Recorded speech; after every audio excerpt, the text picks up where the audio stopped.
Schedule होता है कि उनका निकट संबंधी के घर भी जाने का मौका नहीं मिलता है। और ये असम का मुख्यमंत्री आज साल भर से झारखंड में घूम रहा है। ये बहुत बड़ा कारीगर है, पहले कांग्रेस पार्टी में था और चिट फंड का केस भी इनके माथे पर था। बचने के लिए बेचारा भारतीय जनता पार्टी का दामन थामा। बहुत ऐसे नेता आपको भारतीय जनता पार्टी में मिलेगा जो लोग अपना भ्रष्टाचारी को छिपाने के लिए अपना मूल दल को छोड़ करके भारतीय जनता पार्टी में आश्रय लिया है। और इन तमाम भ्रष्ट आदमी का आश्रय ये भारतीय जनता पार्टी है, ये किसी से छिपे हुए नहीं है। 2, 4, 5 दर्जन नेता इस तरह का है जो जब इनसे बाहर था तो ये लोग उसको कोसते थे, और जब अंदर चला गया तो वो लोग अच्छा हो गए। आपको मैं बताना चाहता हूं, पिछले दिनों में आदरणीय बाबूलाल मरांडी का प्रोग्राम हुआ था। उन्होंने मंच से, सभा से लोगों को संबोधित करने के क्रम में इस बातों को रखा कि हमने उनको 5 साल तक नेता अपोजिशन में बैठने नहीं दिया। संबोधन के क्रम में इन तमाम बातों को रखा।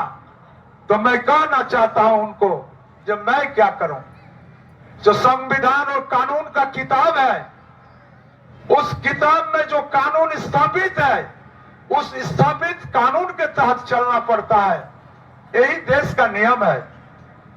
और जबरदस्ती मैं आपको कैसे उस कुर्सी पर बैठा हूं? बोले हमको 5 साल तक बोलने नहीं दिए। हम बोले भाई, हम बोलने के लिए भी विधानसभा के अंदर में परिपाटी है। आप परिपाटी के तहत आइए, बोलिए, हमको क्या आपत्ति है? हमारा तो काम सिर्फ बोलवाना है। इस तरह से छोटी छोटी बातों को रखने का काम करना है। और आप भी जानते होंगे किस किस्म के नेता थे। जब भारतीय जनता पार्टी का मुख्यमंत्री था तो भारतीय जनता पार्टी इनको 2 साल के अंदर क्यों हटा दिया और अर्जुन मुंडा जी को मुख्यमंत्री बनाए? और मुख्यमंत्री जब अर्जुन मुंडा जी को बना दिया तो बीजेपी छोड़ करके अपना दल बनाया, और जब अपना दल बनाए तो ये भारतीय जनता पार्टी के बाबूलाल मरांडी पानी पी पी करके बीजेपी पार्टी को बदनाम करने में पीछे नहीं हटते थे। यहां तक कहते थे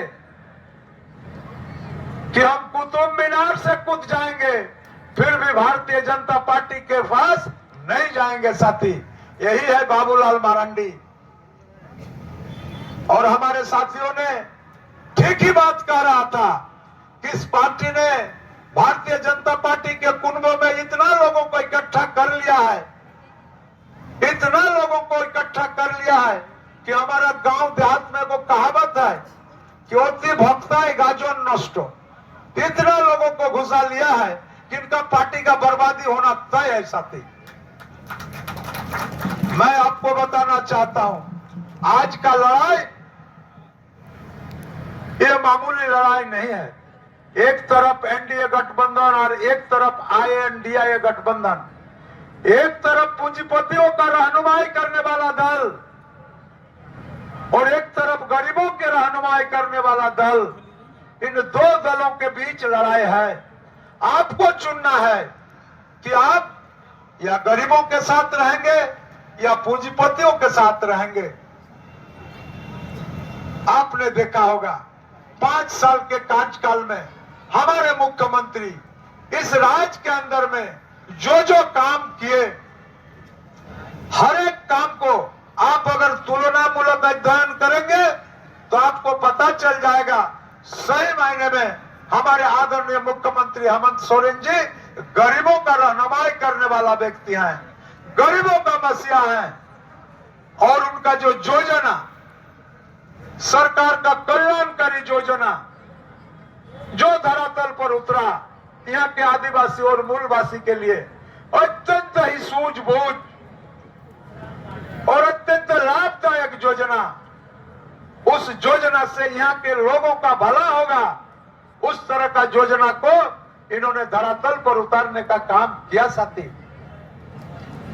ये सोचने वाला बात है। मैं पूछना चाहता हूं भारतीय जनता पार्टी के कार्यकर्ता और नेताओं को कि इस राज्य के जनताओं ने आपको 17-18 साल तक इस राज्य को शासन करने का मौका दिया। अब बहुत कुछ कर सकते थे इस राज्य के लिए। हमारे देश के अंदर में जब 3 राज्य अलग हुआ, झारखंड, छत्तीसगढ़ और उत्तराखंड, तीनों एक साथ बना था, और आज आप छत्तीसगढ़ और उत्तराखंड के साथ झारखंड को तुलना करिएगा तो हम लोग कहीं पीछे हैं।